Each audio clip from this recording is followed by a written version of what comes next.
राज्यात ढगाळ आकाशासह पावसाला पोषक हवामान झालंय। अनेक ठिकाणी किमान तापमान 17 अंशांच्या पुढे गेल्यानं थंडी गायब झाली आहे। राज्यातील तापमानातील वाढ आणखी काही दिवस कायम राहील। पुढील 3 दिवस राज्यातील काही भागात विजांसह पावसाची शक्यता हवामानशास्त्र विभागानं वर्तवली आहे। हवामान विभागानं आज सिंधुदुर्ग, रत्नागिरी, कोल्हापूर, सातारा, पुणे, सांगली, धाराशिव, लातूर, परभणी, हिंगोली आणि नांदेड जिल्ह्यात काही ठिकाणी विजांसह हलक्या पावसाचा अंदाज दिलाय।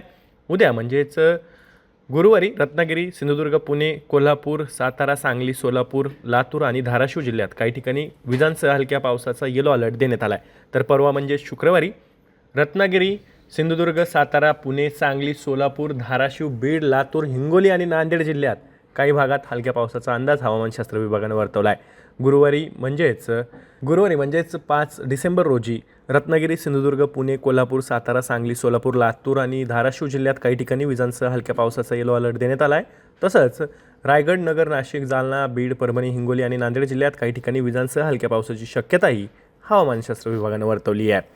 शुक्रवारी म्हणजेच 6 डिसेंबर रोजी कोल्हापूर, सांगली आणि सातारा जिल्ह्यात काही ठिकाणी विजांसह हलक्या पावसाचा येलो अलर्ट हवामान विभागानं दिला आहे। तर सिंधुदुर्ग, रत्नागिरी, रायगड, पुणे आणि सोलापूर जिल्ह्यात काही ठिकाणी हलक्या ते मध्यम पावसाचा अंदाज हवामानशास्त्र विभागानं वर्तवला आहे। तर राज्यात पुढील 5 दिवस थंडी कमीच राहील असा अंदाज हवामानशास्त्र विभागानं वर्तवला आहे। हवामानाच्या प्रत्येक ताज्या अपडेटसाठी ॲग्रोवनच्या यूट्यूब चॅनलला सबस्क्राईब आणि फेसबुक पेजला लाईक आणि फॉलो करायला विसरू नका।